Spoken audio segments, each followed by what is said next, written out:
সর্বশেষে ফরাজি ভাই বলেছেন ঈদে মিলাদুন নবী হারাম।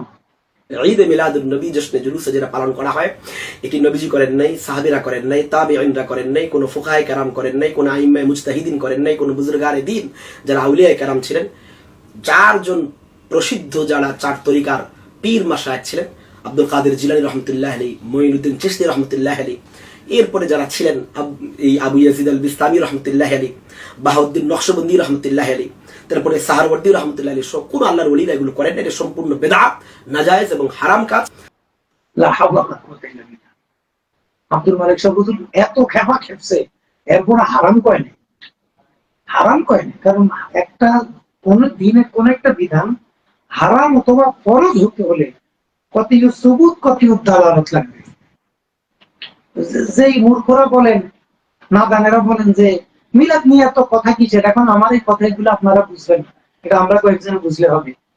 কোন একটা ফরজ কোন একটা হারাম বিধান বলতে হলে কতই সুবুত কতই দালালত থাকতে হবে, না ফরজ হবে না হারাম হবে।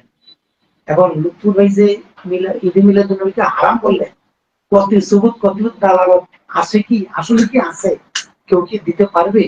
আসলে ভাই হয়তো কোন একটা কারণে খেপে গিয়ে একবারে একটু বেশি মানে বিষণ্ণ হয়ে কথাগুলো বলে ফেলছেন। এজন্য উত্তর আমার ফরেজ ভাইয়ের পক্ষ থেকে আমি সবার কাছে ক্ষমা চাই। আমরা মুসলমান ভাই, আমরা সবাই পীর ভাই, সকল বন্ধু বললাম এখানে আমরা সবাই পীর ভাই।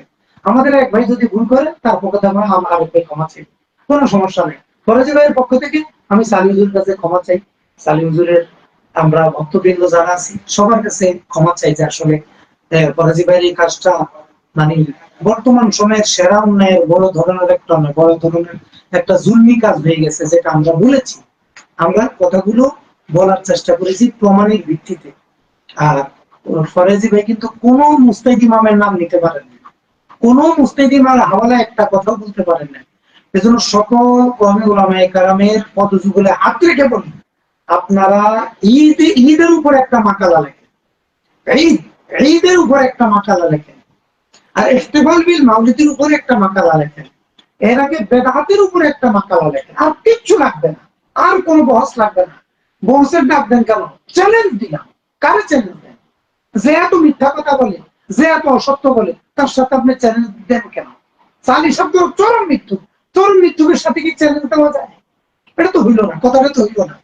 আপনি বলতে পারেন আমি আপনাকে ইসলাম করবো, আর যদি চরম মৃত্যু গুণী না হয়, আমাদের ফরাজি ভাই কতগুলো অসত্য কথা বলছে, এটা তো আমরা তো ধরে ধরে দেখাই না। এজন্য সব সমাধান হবে আমাদের মার্কাজুদ্দাওয়া থেকে, আমাদের মাদারীনগর মাদ্রাসা থেকে, পটিয়া মাদ্রাসা থেকে, হাটাজারি মাদ্রাসা থেকে, জামিয়া মালিবাগ থেকে, মাহমুদুর রহমান হুজুরের মাদ্রাসা থেকে, তারপরে হলো যাত্রাবাড়ি থেকে, তারপরে হলো এই ফরিদাবাদ মাদ্রাসা থেকে, এইভাবে বাংলাদেশের বড় বড় যে মাদ্রাসাগুলো আছে, গভর্নমেন্ট মাদ্রাসা থেকে, প্রত্যেক মাদ্রাসা থেকে যারা মুহাদ্দিসিনে কেরাম মুফতিনে কেরাম আছেন, প্রত্যেক মাদ্রাসা বেদাতের উপর একটা রিসালা লেখে, আর কিচ্ছু লাগবে না। ওয়াল্লাহি শপথ করে বলতে পারি, আপনারা যদি বেদাতের উপরে মাসালা লেখেন তাহলে মিলাদ কিয়ামের সমাধান হবে। আগে বেদাতের উপরে মাসালা লেখেন, বেদাতের উপরে একটা চাকরি লেখেন, বেদাত কাকে বলে, কেন বেদাত হবে, কেন বেদাত হবে না, কোন ইমামের বেদাতের সংজ্ঞা নিব, কোন অংশ নিব, কোন অংশ নিব না, কেন নিব, কেন নিব না, এগুলো সব লেখেন। লেখার পরে দেখবেন 6 তাসবিহ 12 তাসবিহ ইল্লাল্লাহ এগুলাকে যদি জায়েজ বানাইতে হয়, আরো আরো বহু জিনিসকে জায়েজ বানাইতে হবে।